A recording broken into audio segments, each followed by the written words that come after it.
이런 기사의 내용이라는 것을 제가 봤습니다. 기사의 내용은 이렇습니다. 영험하다는 무당에게 미혹당해 신세를 완전히 망친 사람. 그러니까 영험하다는, 그러니까 쪽지게 같다는, 도사 같다는 무당에게 속아가지고 신세를 망쳤 사람이 있다라는 이야기입니다. 그 내용인즉슨 이렇습니다. 한 사람이 있는데 이 사람이 딸이 좀 몸이 안 좋았나 봐요. 그런데 그 쪽지게 같다는, 영험하다는 무당이 와가지고 구술하지 않으면 당신 딸은 죽는다. 그러니까 구술해라 라는 말에 넘어가지고 구술했는데 몇 번을 했냐냐. 51번을 했어요. 51번 구술하고 부적을 철따라 만들어서 붙였던 거예요. 그래서 도합 총 금액이 얼마였냐, 지출한 돈이 얼마였느냐, 12억 3,200만 원이나 굿하고 부적 쓰는데 썼다는 거예요. 12억 3,200만 원이면 지금 한 120만 불 정도 되겠죠? 근데 이 사람이 공부 못한 사람이냐? 그렇지 않아요. 이 사람이 그 유명하다는 영어 이니셜은 제가 쓰진 않겠습니다만 어쩔 수 없이 있으니까 읽습니다. S대 명문을 나왔고 한국 공기업의 본부장까지 지냈답니다. 본부장까지 지냈을 정도면 상당한 고급 관리입니다. 그리고 그 사모님께서는 뭐 하시는 분이냐면은, 저도 여기서 영어 이니셜을 쓰진 않겠는데 써있기 때문에 합니다. 이 여대를 나와가지고 영어 교사로서 봉직하던 그런 부부였습니다. 이 부부가 이 구판을 벌려가지고 단지 딱 하나입니다. 구술하지 않으면은, 부적을 붙이지 않으면은 당신 딸 죽는다. 평안하지 않다. 어렵다. 힘들다. 아마 어려울 거다라는 그 말에 속아서 이런 것을 했다는 것입니다. 그래서 12억 5천만 불을 쓰고 나서 그 결과 어떻게 됐느냐? 이 명문대 출신 본부장께서는 돈이 없어가지고 자기 동생 집에 새빵살이로 얹어 살게 됐고, 그 유명한 영어 강사 교수 분께서는 파출부로 생활을 하고 있다라는 기사를 제가 보았습니다. 예나 지금이나 똑같은 것 같습니다. 인간에 있어서 인간의 포기하지는, 인간이 절대 포기하지 않는 하나님에 대한 어떤 그 신념이라고 할까, 습관이 하나 있는데 그건 여러 가지 있겠습니다. 그 중에 하나는 무엇이냐면은 하나님을 내 입맛대로 길들이고 싶다라는 그러한 욕망입니다. 하나님을 내 비서실장으로 앉혀놓고 싶다라는 그런 유혹입니다. 이러한 유혹을 누구나 다 예부터 지금까지 하고 있다라는 이야기입니다. 오늘 읽은 본문은 아시다시피 법궤에 관한 얘기입니다. 2절을 보니까 이렇게 돼 있어요. 궤가, 법궤라는 얘기죠. 궤가 기럇 여아림에 들어간 날부터 20년 동안 오래 있은지라 이스라엘 온 족속이 여호와를 사모하니라. 이스라엘 온 족속이 법궤를 사모하니라 라는 말이 오히려 더 바른 해석일 수 있겠습니다. 자, 이 궤가 어떻게 해서 이런 지경에 왔느냐라는 것이죠. 이 사건은, 그러니까 실질적으로 궤를 잊어먹었다 다시 궤가 돌아온 사건인데, 법궤를 이스라엘 백성이 잊어먹었습니다. 어떻게 해서 잊어먹게 됐냐면은, 이 사건은 이스라엘 역사에서 사사시대에서 왕정시대로 넘어가는 그 어간에 일어난 전쟁입니다. 블레셋과의 전쟁이 있었는데, 이 전쟁이 주전 지금 1075년 정도에 있었던 전쟁입니다. 그 전쟁에서 아직도 이스라엘은 그 군사적인 체계가 잘 갖춰지지 않았고 있기 때문에 아마 블레셋이 침공을 했을 수도 있겠죠.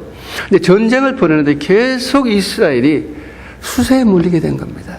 계속 지고, 계속 깨지고, 계속 도망다니고 이런 상황이 벌어졌어요. 그래서 이들이 회의를 했겠죠. 아마 제사장들끼리 회의를 했던가 무슨 회의를 했겠죠. 회의를 하고 나서 낸 결론이 이겁니다. 무엇이냐면, 야, 우리에게 하나님께서 지금부터 400년 전에 주신, 왜냐하면 출애굽 당시에 주전 1445년 정도인데 그때 교회를 만들었잖아요. 하나님께 주신 그 하나님의 임재를 뜻하는 하나님의 능력과 권위와 권능과 도심을 표시하는, 상징하는 법궤가 있지 않느냐. 지금 우리가 전쟁에서 계속 지고 있으니까 그 법궤를 가지고 오자. 그 영험하다는 법궤, 쪽집게 같다는 그 법궤, 그 법궤를 앞에 세워 전쟁을 벌이자. 그러면 이길지 않겠느냐라는 생각들이 퍼뜩 든 거예요.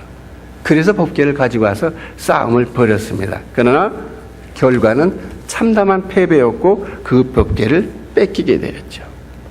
그리고 나서 그 법궤가 블레셋 사람의 수중에 들어가게 된 사건입니다. 그리고 나서 20여 년이 지나고 나서 그때부터 다시 백성들이 생각하기를, 야, 그 법궤가 다시 있으면은 이 블레셋의 이 통치하에서 우리가 벗어날 텐데, 이런 생각을 하면서 그리워했다라는 그러한 얘기입니다. 그런데 여러분 생각해 보십시오. 법궤가 정말 법궤만 있다면은 그 법궤가 정말 우리의 삶을, 우리의 인생을, 우리의 모든 것을 형통하게 해주고 불을 내주고 모든 것을 이루어주는 법궤였다면은, 그러한 법궤였다면, 사실 이 법궤는 여러 군데로 돌아다니지 않습니까? 여기저기 아스도스로 가기도 하기로 여러 가는데, 가는 데마다 불행의 씨앗이 됐거든요. 화가 일어나고 사람이 죽고 난리가 나거든요. 아까 얘기한 것처럼 정말 이 법궤가 이스라엘 사람들이 생각하는 것처럼 모든 것을 형통케 해주는 법궤라면, 이 법궤가 블레셋 사람의 수중에 가 있건 아스돗에 가 있건 어디에 가 있건 형통을 이루어줘야 되거든요. 근데 그렇지 않았거든요. 가만히 보면 이 법궤가 가는 데마다, 가드에도 가 있었고 아스돗에도 가 있었고 에그론에도 가 있었는데, 가는 데마다 화를 자초하는 애물단지가 됐거든요. 왜 그렇게 됐냐라는 것이죠. 우리는 때로 살아가면서 법궤를 소유하기를 원합니다. 이 법궤만 있으면 나의 삶이, 나의 가정이, 나의 기업이, 나의 사업차가, 나의 자녀들이 형통할 텐데, 이 법궤, 내가 생각하는, 여러분이 생각하는 법궤는 무엇입니까? 물질입니까? 명예입니까? 권력입니까? 뭡니까? 학위입니까? 많은 사람들이 이런 것들이 나의 법궤라고 생각하고 신앙생활을 하고 있다라는 것이. 그러나 아까 얘기했듯이 법궤가 정말로 능력한, 법궤 그 자체가 그런 능력을 나타내는 것이라면은, 그 법궤는 깡패의 집에 가 있어도 그 깡패의 집을 부흥해 줘야 하고, 사기꾼의 집에 가 있어도 그 법궤 때문에 그 사기꾼의 집이 부흥해야 되고, 그래야 되는 것이지 않습니까? 그러나 절대로 그렇지 않다는 것이죠. 왜입니까? 무엇 때문입니까? 법궤는 있으되 하나님의 진실한, 하나님을 향한 진실한 예배가 빠져 있을 때는 그 법궤는 더 이상 법궤가 아니다라는 것이에요. 여러분이 물질을 소유했어도, 권력을 소유했어도, 여러분이 모든 걸, 이 세상 모든 걸 가졌더라도 그곳에 하나님의 임재의 하심이 빠져 있다면 그것은 아무것도 아니라는 것이에요. 여러분도 그러셨겠지만 저도 많이 봤습니다. 세상 사람이 추구하는 그 법궤 때문에, 아까 얘기했듯이 물질이나 권력이나 이런 것 때문에 얻어가지고 호화롭게, 편안하게, 영예롭게 사는 사람 많이 봤습니다. 그러나 그거는 짧았습니다. 짧았어요. 그 사람들이 많은 것을 누리면서 편안하게 살 것 같으나, 그러나 대다수의 많은 사람들이 그것으로 인해서 불행의 나락으로 떨어진 것을 아마 여러분도 보았을 것이고 저도 보았고, 지금 현재 TV나 신문에도 그런 내용이 많이 나오지 않습니까? 사무엘이 본 관점은 바로 이것입니다. 법궤가 있음으로 해서 우리나라가 잘 되는 게 아니고, 법계가 있음으로 해서 전쟁에서 승리가 하는 게 아니고, 법계가 있음으로 해서 형통한 인생 삶을 누리는 게 아니라, 예배가, 하나님을 향한 예배가 회복되어야 우리의 삶이 복되어진다는 것을 사무엘은 바라봤던 것이에요. 그렇기 때문에 사무엘이 우리에게 요구한, 그때 당시 그 사람들에게 요구한 내용이 바로 그것이에요. 3절에 이렇게 되어 있죠. 사무엘이 이스라엘 온 족속에 말하여 이르되, 만일 너희가 전심으로 여호와께 돌아오려거든, 영적으로 회복하기를 원한다면, 만일 너희가 전심을 향해서 너희들이 드리는 예배가 회복되기를 원한다면, 너희의 가정에서 드리는 하나님의 섬김이 전심으로 회복되기를, 순수한 그 내용으로, 의미로 회복되기를 원한다면 말하는 거예요. 이방 신들과 아스타롯을 너희 중에서 제거하고 너희 마음을 여호와께로 향하여 그만 섬기라. 바로 죄를 회개하고 예배를 회복시키라라는 그러한 내용입니다. 여러분, 죄를 회복해라. 사무엘은 제일 먼저 영적인 회복을 위해서, 예배의 회복을 위해서 제일 먼저 이스라엘 백성에게 요구한 것이 첫 번째, 죄를 회복하라는 거예요. 죄를 회개하라는 내용이에요. 저는 죄가 무엇인가 한번 성경에서 한번 찾아보았어요. 시편 51편을 보면은 다윗이 그 불륜의 죄를 범하고 나서 회개하는 하면서 쓴 글이 시편 51편이거든요. 거기 보면 죄를 세 가지로 분류를 하고 있어요. 죄를. 제가 한번 시편 51편을 볼게요. 하나님이여, 주의 인자를 쫓아 나를 긍휼히 여기시며 주의 많은 자리를 쫓아 내 죄과를 도말하소서. 나의 죄악을 맑게 씻기시며 나의 죄를 깨끗이 지하소서라고 죄를 세 가지로 구분합니다. 첫 번째는 죄과를 도말하소서라고 합니다. 두 번째는 죄악을 씻어주소서 합니다. 그리고 세 번째는 죄를 제하여 주시옵소서라고 기도를 합니다. 자, 그럼 죄과는 무엇이고 죄악은 무엇이고 죄는 무엇인가라는 것이죠. 먼저 죄과는 트랜스그레션이라고 영어로 성경에는 그렇게 나와 있어요. 이거는 어떠한 죄를 말하냐면은 하나님의 뜻을 알고 있어요. 하나님은 무엇을 하기를 원하시고 하나님의 비전이 뭐고 하나님의 뜻이 무엇인가를 알고 있으면서도 그것을 고의적으로 침해하고 침범하는 것입니다. 이것을 죄과라고 이렇게 얘기합니다. 하나님의 뜻을 알고 있어요. 하나님 무엇을 하기를 원하시는 걸 알고 있어요. 그러나 그럼에도 불구하고 고의적으로 그것을 안 한다는 것이죠. 이것을 죄과다라고 이렇게 말하는 거예요. 이것에 대해서 사도 바울은 로마서에서 이렇게 정의를 합니다. 하나님을 알되 하나님을 영화롭게도 아니하며 감사치도 아니하고 하나님의 영광을 썩어질 사람과 금수와 버러지 형상의 우상으로 바꾸었느라 이렇게 말합니다. 이것이 죄과입니다. 두 번째는 죄악입니다. iniquity라고 하죠. 이것은 무엇을 죄악이라고 표현을 하냐면은 하나님께서 만드신 온전한 것을 구부러뜨리거나 하나님께서 행하신 온전한 것을 뒤엎어버리는 것, 이것을 죄악이다라고 그렇게 말합니다. 인간은 어쩔 수 없이 죄성을 가지고 태어났습니다. 그러나 묘하게도, 특별히 묘하게도 어떤 사람들은 아주 청개구리처럼 하나님을 대적하는 거예요.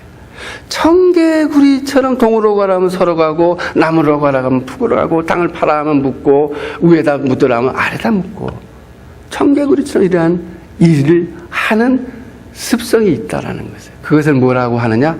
악독하다. 악독이란 말은 뭐냐면 악하고 독스러운 마음이다라는 것이. 이것이 바로 죄의 악이다라고 말합니다. 그 세 번째, 죄는 무엇이냐?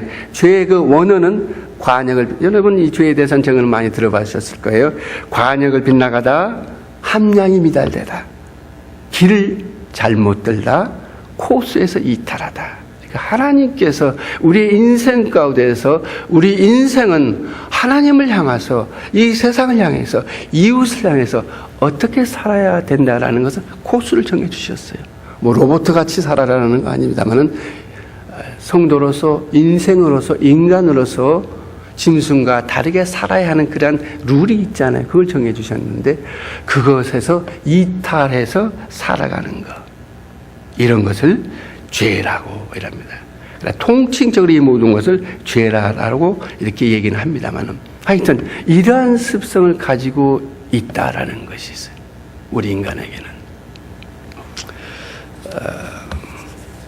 여러분 물리학에는 질량 보존의 법칙이라는 말이 있습니다. 질량 보존의 법칙은 무슨 말이냐면은 어떤 물질이 있어요. 이 물질이 있는데 이 물질이 어떤 화학적인 반응에 의해서 다른 물질이 될 수도 있죠. 다른 물질이 되었을 때 전에 있던 그 물질의 총 질량은 바뀐 후에도 똑같은 질량을 유지한다는 거예요. 이것이 물리학에서 질량 보존의 법칙이다라고 합니다. 우리는 이 세상 살아가면서 뭐 회사 생활도 하고 군대에 있을 때도 그러고 무슨 단체 생활을 할 때도 그렇고 여러 가지 생활을 할 때 가끔 그런 사람을 만나죠. 아마 여러분도 많이 그런 사람 만나셨을 겁니다.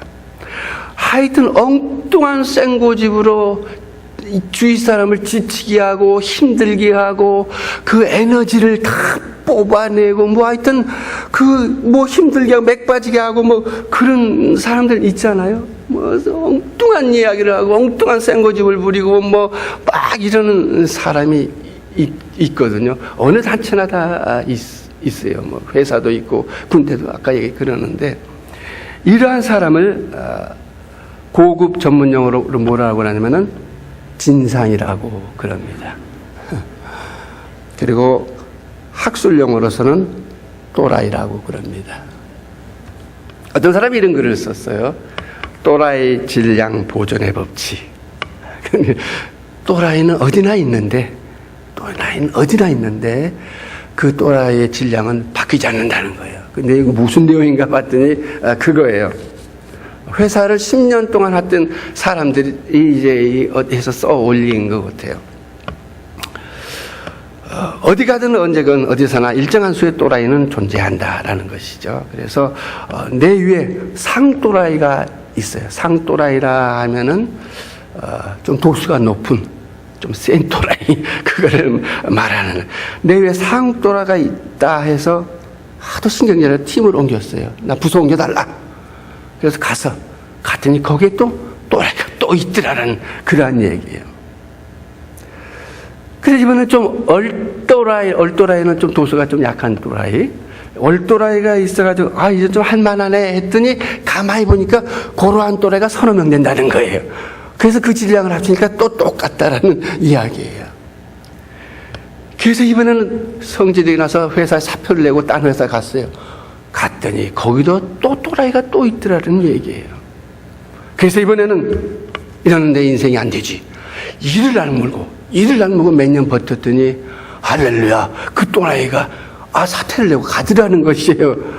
그런 기적이 있을 수 있나 하고 생각했는데, 여러분 너무 기뻐하지 말라는 얘기예요. 그 자리에 한 사람이 왔는데 또라이가 왔다는 얘기예요. 어딜 가나 또라이는 있는 법이고, 그 또라이를 극복하지 못하고 다른 데로 피신하더라도 거기에는 똑같은 또라이가 존재한다. 또라이 질량 보존의 법칙이에요. 근데 이게 한국에서만 있는 이야기 같진 않아요.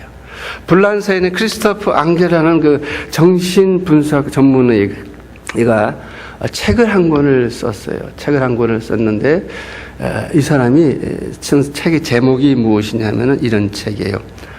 안고 갈 사람, 버리고 갈 사람. 세상 살아가면서 여러 사람 만나잖아요. 정신과 전문이니까 아마 많은 사람의 임상 실험에 의해서 나왔겠죠. 그리고 나서 쓴 책의 제목이 그겁니다. 안고 갈 사람, 버리고 갈 사람. 내가 왜 버리고 갈 사람까지 썼을까 생각해 봤어요. 그랬더니 제 생각이에요. 우리는 정해진 인생을 살아갑니다. 우리 인생을 살아가면서 내 아내와 내 가족과 내 남편과 유쾌하게 즐기면서 살 권리와 의무가 있는 거예요. 그렇지 않습니까? 내 가정이 해피하고 즐겁게 인생을 믿음 안에서 하여튼 살아갈 권리와 의무가 있어요. 그런데 이 또라이 때문에, 진상 때문에 나의 삶의 밸런스가 자꾸 깨지는 거예요. 응? 그 사람 때문에 내 삶의 리듬이 깨지고 삶의 밸런스가 자꾸 깨지는 거예요. 그걸 감당하기에 너무 힘들다면은, 너무 힘들시다면은 버리고 가라는 거예요. 버리고 가라. 왜? 할 만큼 했으면은 그래도 안 된다면 버리고 가라. 그런 의미에서 이걸 제목이 안고 갈 사람, 버리고 갈 사람. 근데 그 부제가 있어요. 부제가 있는데 부제는 무엇이냐면은 민폐형 인간에게, 이건 상당히 세련되게 표현한 건데 제가 그냥 직설적으로 표현하면 또라이에게 시달리는 마음 여린 사람들을 위한 관계 심리학, 관계 심리학이라는 거예요. 그래서 이 세상에는 이런 종류의 사람들이 있는데 그 종류의 사람들 7가지로 분석을 했어요. 이런 사람은 크리스토프 앙드레의 말, 이런 사람은 또라이니까 당신이 알아서 안고 가든지 버리고 가든지 그건 당신이 결정하라는 그런 의미 같아요. 그러면서 구분법 7가지를 제시했어요. 첫 번째, 어떤 사람이 그러한 범주에 속하는 사람이냐?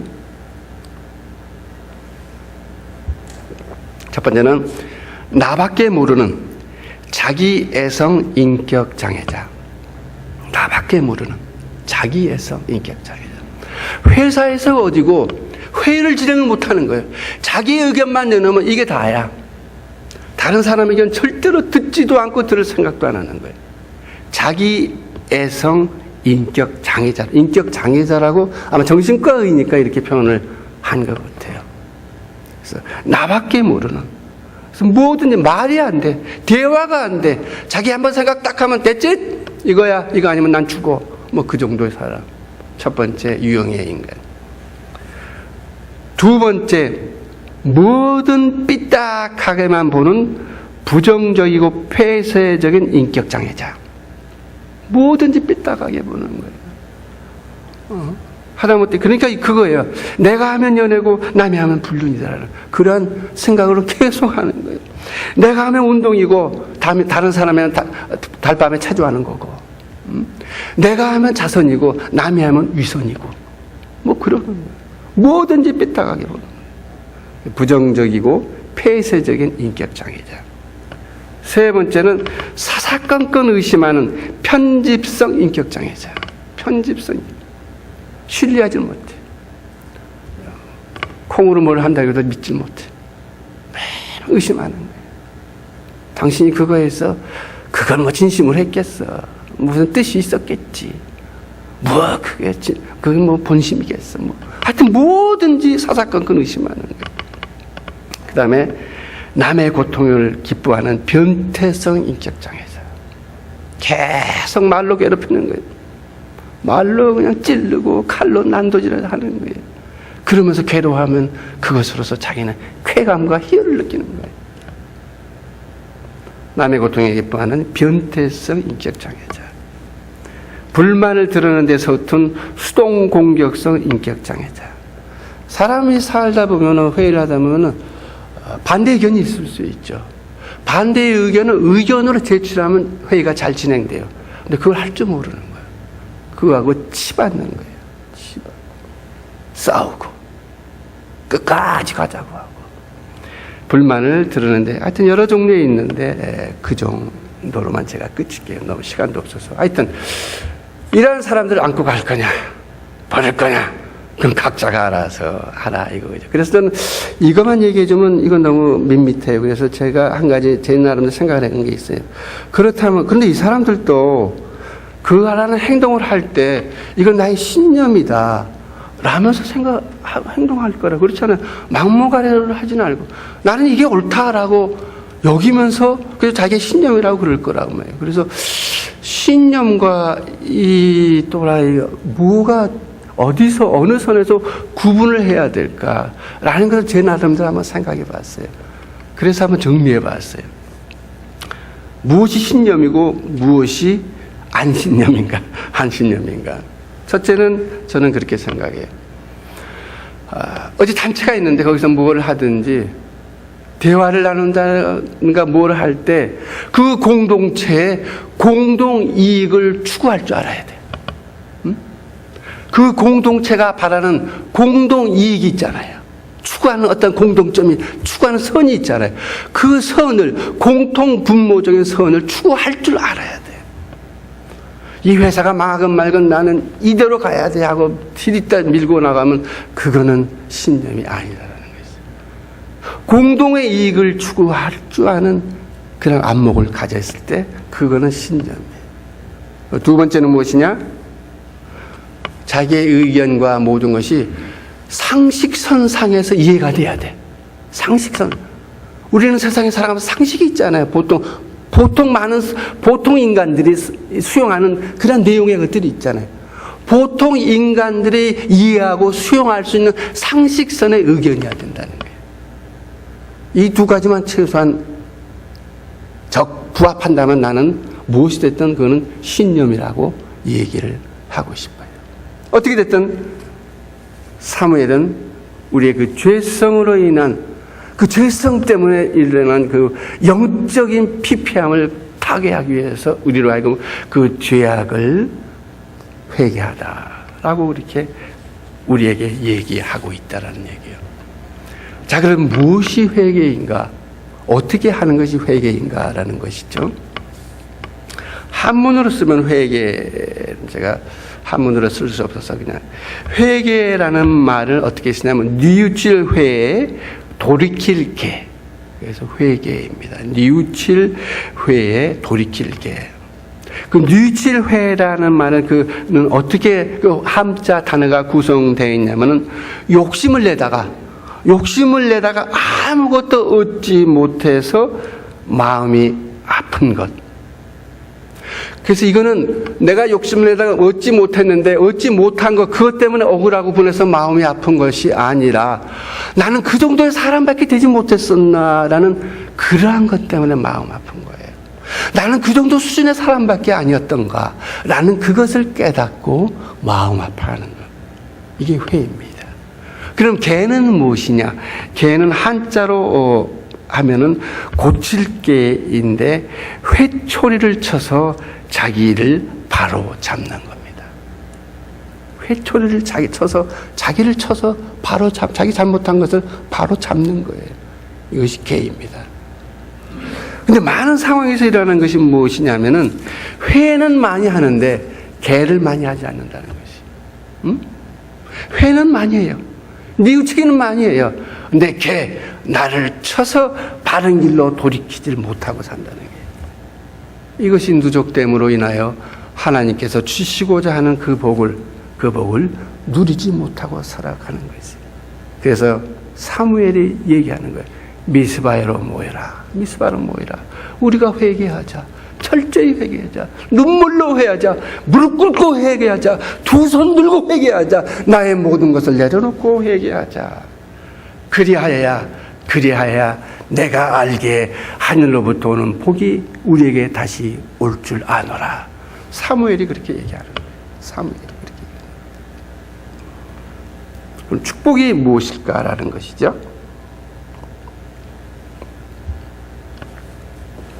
법계 얘기가 지금 사무엘상 7장에서 나오는데 아까 얘기했듯이 이게 주전 1075년경 이야기입니다. 사무엘하 7장, 6장, 7장 가면은 또 다른 법계의 이야기 나옵니다. 그는 사무엘상 6장에서부터 사무엘하 6장까지는 약 80년, 80년 정도의 시간 갭이 있는데 그때 어떤 내용이 나오냐면은 다윗 왕이 이 법계를 궁전으로 예루살렘을 모시고 싶은 마음이 간절했어요. 근데 그 법궤가 어디에 있었냐면 사무엘 하 6장에 보면 12절에 보면 어떤 사람이 다윗 왕에게 아뢰어 이르되 여호와께서 하나님의 궤로 말미암아 오벳 에돔의 집과 그의 모든 소에 복을 주셨나이다 라고 얘기를 하는 장면이 나와요. 아마 그때 그 법궤가 오벳 에돔의 집에 있었던 것 같아요. 얼마 동안? 석 달 동안. 근데 제가 이 내용을 읽으면서 궁금한 게 있어요. 법궤가 석 달 동안 있었는데 복을 받았다는 것을 동네 사람이 어떻게 알 수 있었느냐라는 것이죠. 지금처럼 로또가 있어가지고 로또가 빵 맞았으면 저 집 복 받았네. 뭐 그게 복인지 아닌지 모르지만 그렇게 판단할 수 있을 텐데 그때는 목축 시대인데 밀을 짓고 뭐를 하고 씨를 뿌려도 최소한 6개월 이상 지나야 수확을 하는데 석 달밖에 안 지났는데 씨를 뿌렸어도 아직 씨를 거두지도 못하는 그런 상태예요. 뭐 양을 친다고 합시다. 양을 쳐도 아기를 배도 최소한 뭐 6개월 이상 뭐 몇 달 지나야 새끼를 낳아서 저 집에 있는 양이 새끼를 뱉는데 다른 집은 2마리씩 낳는데 저 집은 한번 쑥 나면 20마리씩 낳는데 야 복 받았네. 그런 증거라도 있을 텐데 석 달밖에 안 지났는데 어떻게 저 집이 복을 받았는지 어떻게 알았느냐라는 거죠. 그것도 한두 사람이 아니라 온 동네 사람이 어떻게 알게 되었을까라는 것이에요. 저는 이것을 계속해서 사무엘하 6장, 7장 읽어가면서 그 복이 이런 복이 아닐까라고 제 나름대로 추론을 해 보았습니다. 사무엘 여기 아까 6장 읽었듯이 이제 오벳 에돔의 집에서 다윗이 법궤를 들여드리게 되죠. 첫 번째는 시도에서 실패했으면 두 번째 성공을 하죠. 그러니까 법궤가 예루살렘 성으로 들어오니까 다윗 왕이 너무너무 기뻐가지고 춤을 덩실 추지 않아요? 근데 혁대를 잘못 맸는지 어떻게 됐는지 바짓가랑이가 다 내려간 거예요. 그러니까 그 모습을 미갈 다윗 왕의 첫째 부인이요 전 왕 사울 왕의 딸이죠. 그 미갈이 그 모습을 보고 나서 저녁에 자기 남편 다윗 왕이 오니까 비웃죠. 아니 채신물이 없이 그게 무슨 짓거리입니까? 온 백성이 보는 내 앞에서 궁둥짝을 다 드러냈고 춤을 덩실덩실 추다니 하고 뭐 바가지를 좀 긁었겠죠. 그런데 이 사건이 있은 후에 사무엘하 6장 23절에 이렇게 얘기해요. 그러므로 사울의 딸 미갈이 죽는 날까지 그에게 자식이 없으니라. 그 얘기는 무엇이냐면은 다윗 왕이 그 사건 이후로 자기의 부인인 미갈과 부부 관계를 하지 않았다는 얘기거든요. 그럼 그게 무슨 뜻인가라는 거예요. 저는 여기서 이런 내용을 추론을 합니다. 아시다시피 사울 왕과 첫째 부인이 미갈은 사울 왕의 딸인데 사울 왕과 다윗 왕은 만나긴 만났습니다만 어떠한 인연으로 만나느냐? 악의 인연으로 만난 사람입니다. 다윗 왕이 15살 때 왕으로 기름을 부음 받았는데 그 당시 사울이 왕일 때죠. 그로부터 정식으로 왕으로 되기까지는 15년이 지납니다. 그 15년 동안 자기의 장인이요 왕인 사울은 자기의 사위인 다윗을 죽이고자 15년 동안 쫓아다니거든요. 이런 악연치고 세상에 이런 악연이 어디 있습니까? 그런데 왜 하나님께서는 미갈에게 사울 왕의 딸인 미갈에게 다윗사의 관계에서 아이를 주지 않았을까라는 것이죠. 제가 생각하는 그것입니다. 하나님께서는 구원의 원대한 계획을 가지고 계십니다. 그 구원의 원대한 계획은 다윗의 혈통을 통해서 메시아가 나오는 겁니다. 다윗의 혈통을 통해서 솔로몬의 혈통을 통해서 그 혈통을 통해서 천년 후에 메시아가 탄생하는 겁니다. 근데 여러분 생각해 보십시오. 아까 얘기했듯이 사울과 다윗은 악연 중에 악연에 간 겁니다. 만약 다윗 왕과 미갈 사이에 아이가 낳았다고 합시다. 그러면 그 아이는 분명히 솔로몬을 제치고 왕위에 등극할 겁니다. 왜? 전 왕의 손자이니까. 전 왕의 손자. 내가 생각건데 하나님께서는 이걸 원치 않으셨던 거예요. 하나님께서는 이러한 해픈이 일어나는 것을 원치 않으셨던 거예요. 그래서 하나님께서는 앞으로 일어날 불행한 일이 일어날 악의 연결고리를 끊으셨던 거예요. 끊으셨던 거예요. 오벳 에돔이 복을 받았다. 석 달 동안에 어떻게 알았을까?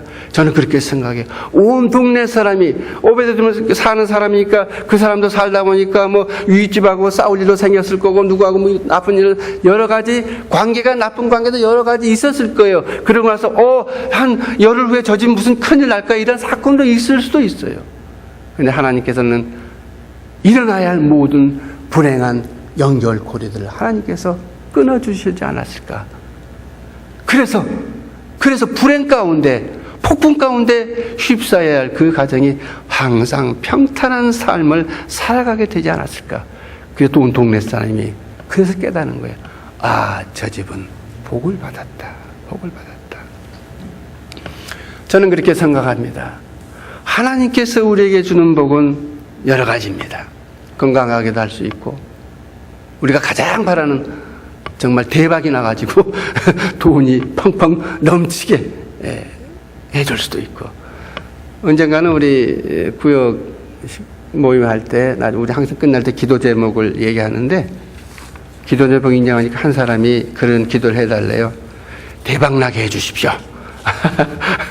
대박나게. 그래서 우리 구역 식구가 얘기하는데 안 할 수는 없잖아요.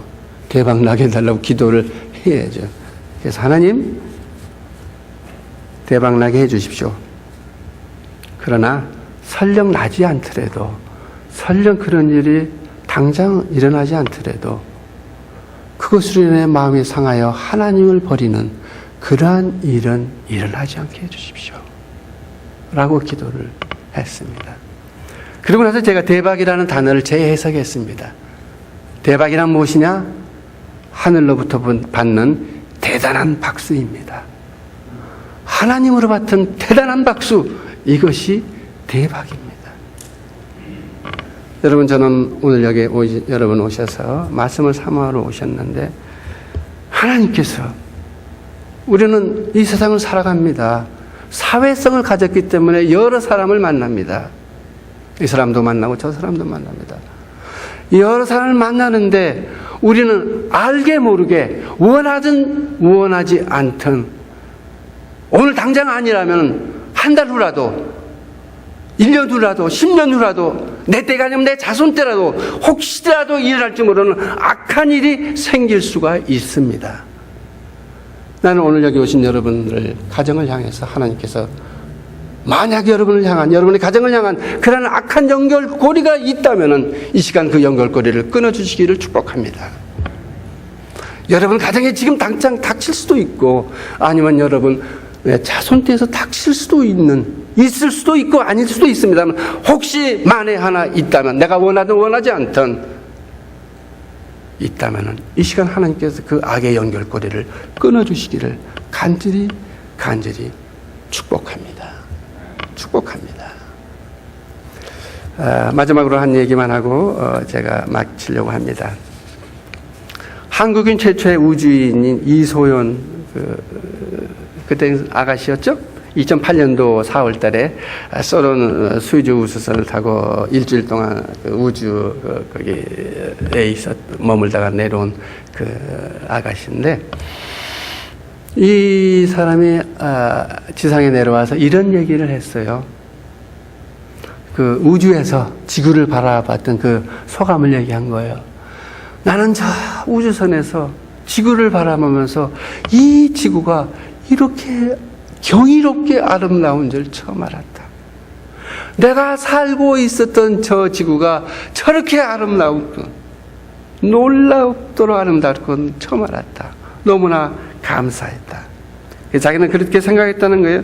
자기가 만약 살아서, 그때는 이제 우주선에 있을 때니까, 만약 살아서 내가 저 지구로, 나의 집으로, 나의 삶으로 나의 교회로 돌아간다면은 더욱 열심히 살고, 더욱 열심히 일하고, 더욱 열심히 공부하고, 더욱 열심히 기도하며 살겠다.